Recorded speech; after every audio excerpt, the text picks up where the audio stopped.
तो वहां भी वो हस्तक्षेप है, म्यांमार में कदर कर दिया है, श्रीलंका को तबाह कर दिया है, चारों तरफ से वो भारत को घेर रहा है और पाकिस्तान तो उसका चीफ कैट्सपॉ है। चीन ने उनपे दबाव डाला, ये दो वो दो वो दो, उन्होंने साफ मना कर दिया, बोले तीसरा प्रोजेक्ट इंडिया को जाएगा। चीन ने बड़ी बेरुखाई दी, उनको जो प्रोटोकॉल के मुताबिक उनको जो मिलना चाहिए था रिसेप्शन वगैरह वो नहीं दिया। ठीक है, इन दोनों ने अपना हथकंडा चुना पाकिस्तान, क्योंकि पाकिस्तान के गहरे ताल्लुकात हैं जमायते इस्लामी के साथ, जो कि स्टेट विद इन स्टेट है। बांग्लादेश में $1 बिलियन के तो कॉफर है उनके पास, बड़े अमीर हैं ये लोग।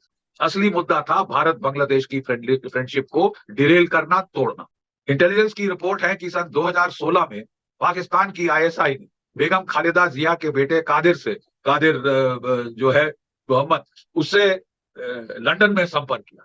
सामने क्रम बांग्लादेश की शेख हसीना वाजिद का तख्ता उल्टे अब 2 से 3 हफ्ते गुजर चुके हैं, लेकिन हमारे पड़ोसियों की तकलीफ है कि वो दिन ब दिन बढ़ती ही जा रही है। जैसे जैसे ये न्यूज सामने आ रही हैं कि अब शेख हसीना की जगह खालिदा जिया सामने आ रही हैं, उनकी अवामी हमायत बढ़ती जा रही है। जिस तरह पत्ता साफ किया गया शेख मुजीबुर रहमान और उसकी बाकियात यानी हसीना वाजिद की पार्टी का, अब सिर्फ एक बड़ी पार्टी रह चुकी है, BNP यानी बांग्लादेश नेशनलिस्ट पार्टी, जो कि खालिदा जिया की पार्टी है। उसकी खबरें जैसे जैसे सामने आती हैं, भारतीयों का पारा है कि 7वें आसमान तक चढ़ता ही जा रहा है, क्योंकि खालिदा जिया हमेशा से प्रो पाकिस्तान और प्रो चाइना रही हैं। उन्हें एंटी इंडियन करार दिया जाता है कि जब जब उन्होंने कोई भी फैसला किया वो पाकिस्तान और चीन की मुशावरत से किया। और दूसरी सबसे अहम बात कि वो जमात इस्लामी की हिमायत याफ्ता हैं, वो जमात इस्लामी जिन्हें शेख हसीना वाजिद रजाकार के नाम से जानती थी, यानी एक गाली के तौर पर ये वर्ड उनके लिए यूज किया जाता था बांग्लादेश में कि ये पाकिस्तान के हिमायती हैं और उन्होंने पाकिस्तानी फौज के साथ मिलकर बांग्लादेश पर मजालिम किए हैं। हालांकि एक झूठी कहानियों का पूरा पलंदा बनाकर अपनी आवाम को रटाया गया, लेकिन फिर उसका एंड रिजल्ट क्या निकला वो तो शेख हसीना वाजिद की रुखसती के साथ ही शेख मुजीबुर रहमान के पुतलों के साथ जो कुछ हुआ वो आपने विजुअल्स जरूर देखे होंगे। अब इस सारे मामले पर एक ऐसा चेहरा जो एंटी पाकिस्तान हमेशा से रहा है वो ये कहता दिखाई दे रहा है, यानी बात हो रही है जनरल GD बख्शी की, एक मस्खरा टाइप साबिक भारतीय जर्नल। वो ये कहता दिखाई दे रहा है कि अब पाकिस्तान, चीन और बांग्लादेश मिलकर भारत पर हमलावर होंगे और तीनों फ्रंट्स वल्नरेबल हो चुके हैं भारत के। पहले चाइना और पाकिस्तान की तरफ फौजें लगाई गई थी, वहां पर खतरा था, लेकिन अब जो खतरा है वो एक और हमसाया यानी बांग्लादेश की तरफ से भी भारत को होने लग चुका है। क्या कुछ कह रहा है, आइए आपको उसी की जुबानी सुनाते हैं। और फिर आप जानते हैं कि शेख हसीना हिम्मत करी, वापस गई, वापस आई वो, और 4 बार वो प्राइम मिनिस्टर रह चुकी हैं बांग्लादेश की। राइट, उन्होंने काफी स्ट्रिक्ट एक्शन लिया उन लोगों के खिलाफ जिन्होंने उनके अब्बा हजूर की हत्या करी थी, निर्मम हत्या करी थी, परिवार के 10-10 साल के बच्चे भी मार डाले थे तरफ। तो उन्होंने काफी स्ट्रांग वो रही। शेख हसीना ने प्राइस पे करी है, एक एक खुदगर्ज और आजाद प्राइम मिनिस्टर होने की, जिन्होंने अपने देश के हितों को प्राथमिकता दी। मैं समझाता हूं, देखिए कुछ महीने पहले इलेक्शन, जनवरी की इलेक्शन के पहले उन्होंने कहा कि मेरे पे बहुत दबाव है, एक व्हाइट नेशन, वो अमेरिका को रेफर कर रही थी, कि सेंट मार्टिन आइलैंड उनको बेस के तौर पे दे दिया जाए, क्योंकि CIA की प्लानिंग थी कि एक क्रिश्चियन राज्य की स्थापना हो। मणिपुर के जो कुकी एरियाज हैं, मिजोरम के क्रिश्चियन एरियाज हैं, म्यांमार में जो क्रिश्चियन एरियाज हैं, उनको मिला के एक क्रिश्चियन राज्य की स्थापना हो। वो बांग्लादेश को इस प्रोजेक्ट में रिक्रूट करना चाहते थे। और तो उन्होंने कहा कि मैं प्राइम मिनिस्टरशिप के लिए, बचाने के लिए, मैं अपने देश की सॉवरेनिटी का सौदा नहीं करूंगी। नंबर 2, चीन उनसे एक डीप पोर्ट मांग रहा था बांग्लादेश में, जिसको वो अपना बेस बनाना चाहता था। वो बड़े सस्ते दामों पे हथियार, सबमरीन वगैरह बांग्लादेश को दे रहा था, मैन्युफैक्चरिंग कॉस्ट के भी नीचे, ये भारत को घेरने में लाने के लिए। ये भारत को घेरने के लिए चीन ये कर रहा है यहाँ पे। बिल्कुल। अरे साहब देखिए, चीन की नीति है स्ट्रिंग ऑफ पर्ल्स। ठीक है, वो मालदीव में उसने हमारे बरखिलाफ गदर कराया है, वहां पे एक एंटी इंडिया सरकार एस्टैब्लिश करी है, उनके पैसे से आई है।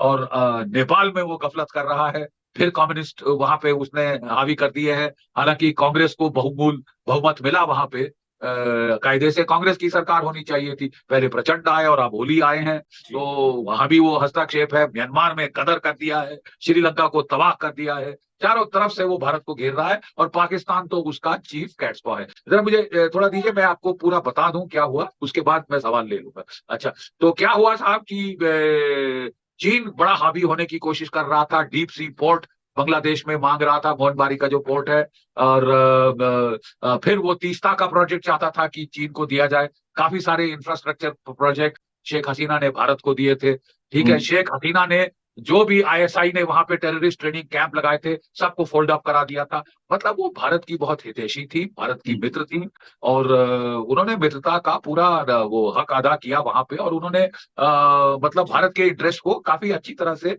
सेफगार्ड किया। जी। अब वो विजिट पे गई चाइना में। ठीक है, 5 दिन का विजिट था। चीन ने उन पे दबाव डाला, ये दो वो दो वो दो, उन्होंने साफ मना कर दिया, बोले तीसरा प्रोजेक्ट इंडिया को जाएगा। जी। चीन ने बड़ी बेरुखाई दी, उनको जो प्रोटोकॉल के मुताबिक उनको जो मिलना चाहिए था रिसेप्शन वगैरह, वो नहीं दिया। तो नाराज होके वो चीन 3 दिन के बाद वो चीन से वापस भारत वो बांग्लादेश आ गई। ठीक है, तो उन्होंने अमेरिका को भी अनॉय किया, उन्होंने सब चीन को भी अनॉय किया। ठीक है, इन दोनों ने अपना हथकंडा चुना पाकिस्तान, क्योंकि पाकिस्तान के गहरे ताल्लुकात हैं जमायते इस्लामी के साथ, जो कि स्टेट विद इन स्टेट है बांग्लादेश में। $1 बिलियन के तो कॉफर है उनके पास, बड़े अमीर हैं ये लोग, और पहले रजाकार होते थे, अब ये करता धरता बनने की कोशिश कर रहे हैं। पाकिस्तान को इन्होंने सपोर्ट किया था 71 के युद्ध में। ठीक है, और तो इनका फायदा उठाकर ये जो है पाकिस्तान ने, वो कैश पा रहा है एक तो चीन का, दूसरा अमेरिका का। चीन ने काफी सारे अपने स्टूडेंट भेजे हुए थे ढाका यूनिवर्सिटी में, उनके स्टूडेंट एक्सचेंज प्रोग्राम पे बनाए हुए थे, काफी पैसा दिया इस्लामिक छात्र संघ को। ठीक है, और काफी स्टूडेंट यूनियंस को पेनिट्रेट किया। ये सारा गफलत स्टूडेंट यूनियंस ने किया, याद रहे। और कैश पॉ का काम किया, पैसा लगाया चीन ने, पैसा लगाया अमेरिका ने। और अमेरिका को आपको याद है कि इलेक्शन के बाद वो कह रहे थे कि अभी तक कोई इलेक्शन ठीक से नहीं हुई है, बड़ी धांधली हुई है। मैं सिर्फ इतना बताना चाहूंगा कि साहब, आप अपने गिरबान में झांकें, अमेरिका के अंदर आपके एक पूर्व राष्ट्रपति के खिलाफ केस पे केस पे केस। ठीक है, और फिर उन्होंने ट्रंप को असैसिनेट करने की कोशिश की गई। तो इतना फ्लॉलेस तो अमेरिकन इलेक्टोरल सिस्टम भी नहीं है। डोनाल्ड ट्रंप ने वोट रिगिंग की इल्जाम लगाए थे कि रूस ने हस्तक्षेप किया, चीन ने हस्तक्षेप किया, इत्यादि इत्यादि। लेकिन वो बड़े बांग्लादेश को उन्होंने मोहरा बनाया कि साहब यहाँ पे ऑटोक्रेसी है, तानाशाही है। उनके डेज लिमिटेड थे हसीना वाजिद के। असली मुद्दा था भारत बांग्लादेश की फ्रेंडशिप को डिरेल करना, तोड़ना। जी। देखिए, जब जनरल आसिम मुनीर अमेरिका गए थे, वो विक्टोरिया न्यूलैंड से मिले। अब आप सब जानते हैं कि विक्टोरिया न्यूलैंड मोहतरमा ने यूक्रेन में मैदान कू कराया। जहां भी कहीं इस टाइप के कू होते हैं, ऑरेंज रेवोल्यूशन, अरब स्प्रिंग्स वगैरह होते हैं, उनके पीछे विक्टोरिया न्यूलैंड की बड़ी सक्रिय भूमिका रही है। जनरल आसिम मुनीर पाकिस्तान का, उनके साथ मिलने का क्या मतलब था? अब हमको समझ आ रहा है। इंटेलिजेंस की रिपोर्ट है कि सन 2016 में पाकिस्तान की आईएसआई ने बेगम खालिदा जिया के बेटे कादिर जो है मोहम्मद, उससे लंदन में संपर्क किया।